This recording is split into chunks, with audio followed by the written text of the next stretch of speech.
성경에서 가장 많이 사용된 단어는 하나님, 여호와, 그리고 예수님입니다. 수천 번씩 반복되어 사용되었는데 이 모든 것을 연결해주는 단어는 사랑과 믿음이라고 볼 수 있을 것입니다.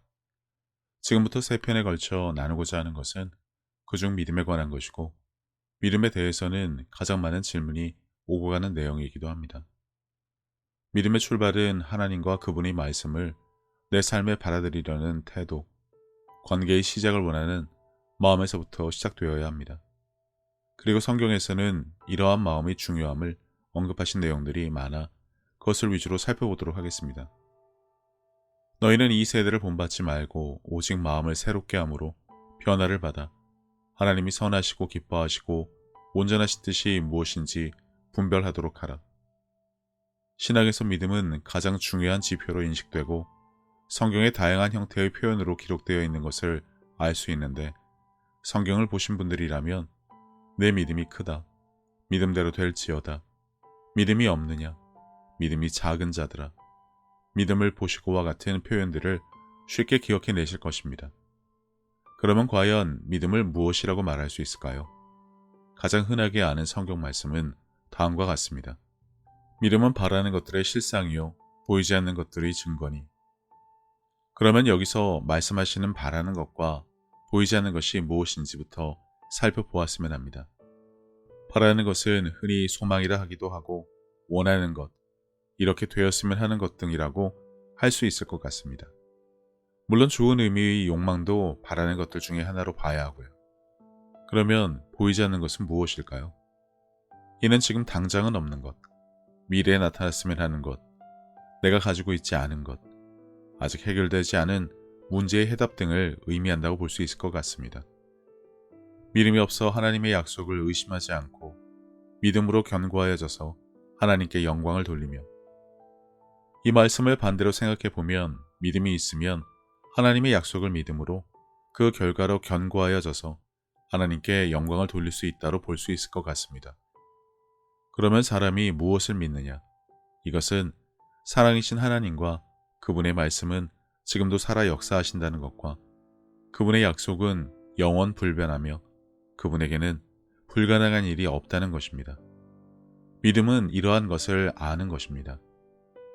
믿음과 관련해서 많은 이들이 하나님이 나와 함께 하시는 것 같지 않다, 내 기도는 들어주시지 않아 이루어지지 않는다로 하나님의 부재를 아무 거리낌 없이 당연한 것처럼 말하고 있습니다.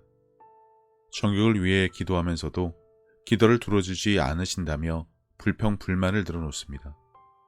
다른 사람과 비교하면서 왜 나만 들어주지 않냐면서 정죄감과 죄책감에 빠지기도 하면서 하나님을 탓하기 바쁩니다.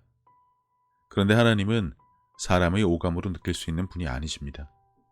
오직 느낌과 감정에만 의존하는 사람들이 자신의 한계를 벗어나지 못해 하나님을 나에게 짜맞추려고 하는 헛된 노력을 당연하게 여겨왔기 때문에 벌어진 일이란 것을 모르고 있습니다. 아니, 알려고도 인정하려고도 하지 않아서 그렇습니다. 믿습니다. 믿습니다. 과연 믿어서 이렇게 말하는 것인가요? 아니면 믿기지 않지만 믿는 것처럼 보이기 위해 구호를 외치는 것인가요? 이것이 믿음이고 믿는다는 착각을 하는 것입니다. 믿음이 없어 하나님의 약속을 의심하지 않고 믿음으로 견고하여져서 하나님께 영광을 돌리며, 믿음이 없다는 것은 하나님의 약속을 의심하는 것입니다. 성경에 그분이 주신 수많은 약속이 없는 것처럼 살아간다는 것입니다. 단지 내가 모르는 무지에서 일어난 일이 아니라 그것에 관심을 두지 않기 때문입니다. 두려워하지 말라, 내가 너와 함께함이라. 놀라지 말라, 나는 네 하나님이 됨이라. 내가 너를 굳세게 하리라. 참으로 너를 도와주리라. 참으로 나의 의로운 오른손으로 너를 붙들리라. 믿음은 하나님이 나와 함께 하신다는 것을 느끼려고 애쓰는 것이 아닙니다. 그것은 그냥 우상 숭배를 하거나 정한수 떠놓고 빌거나 나무나 바위에 절하는 것과 다를 바 없는 헛된 일을 하는 것과 같습니다.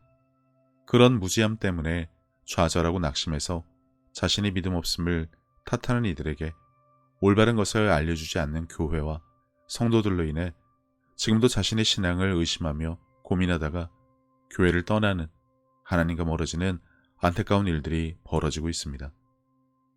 모든 지킬 만한 것 중에 더욱 내 마음을 지키라. 생명의 근원이 이에서 남이니라.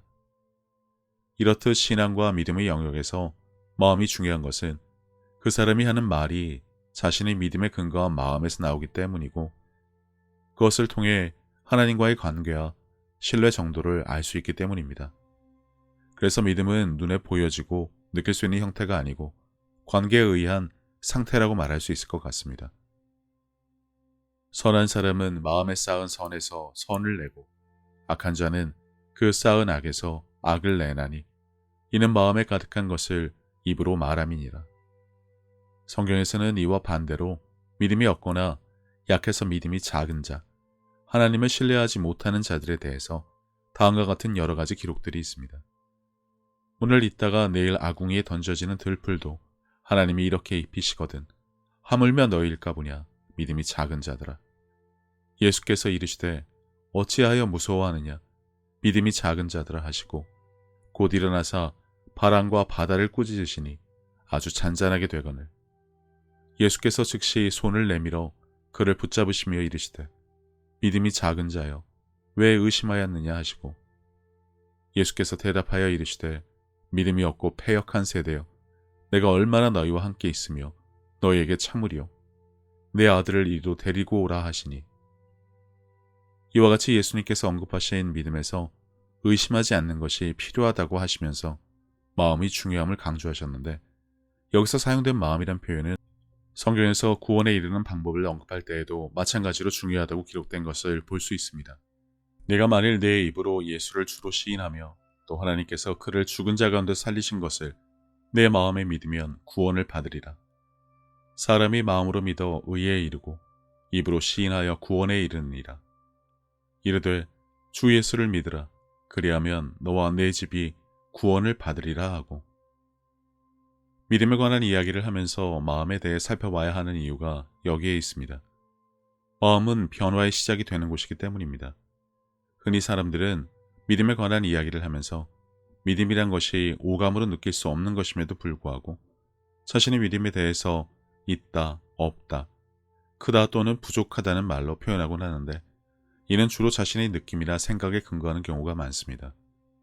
이처럼 오감에 의지해서 자신의 믿음을 설명하고 붙잡으려고 하면 믿으려고 하는 주체가 내가 되기 때문에 어느 때는 마음에 생각하기를 믿음이 있는 것 같기도 하고 때로는 없는 것 같기도 하는 갈등에 쉽게 빠질 수밖에 없습니다. 이처럼 나의 의지가 주체가 되어 마음으로 믿음을 붙잡아 보려는 인간적인 노력을 하는 것에 반해 성경은 다음과 같이 말씀하십니다. 너희 안에 이 마음을 품으라. 곧 그리스도 예수의 마음이니. 이 말씀에 대해 이야기하기 전에 성경에서 마음과 관련해서 언급하신 중요한 말씀을 하나 더 같이 보겠습니다. 모든 지킬 만한 것 중에 더욱 내 마음을 지키라. 생명의 근원이 이에서 남이니라. 나의 노력과 열심으로 내 마음에 품고 붙잡고 지키는 것을 믿음으로 알았던 사람들이 성경의 이 두 구절을 보면서 생명의 근원이 되는 마음을 품되 나의 마음이 아닌 예수님의 마음을 품는 것이 얼마나 중요한지 알게 되기를 바랍니다. 구약에서는 내 마음을 지키라 하시고 신약에서는 예수님의 마음을 품으라고 하십니다. 우선 성경에서 말씀하시는 예수님의 마음은 어떤 것을 말씀하시는지 다음 구절을 통해 먼저 살펴보겠습니다.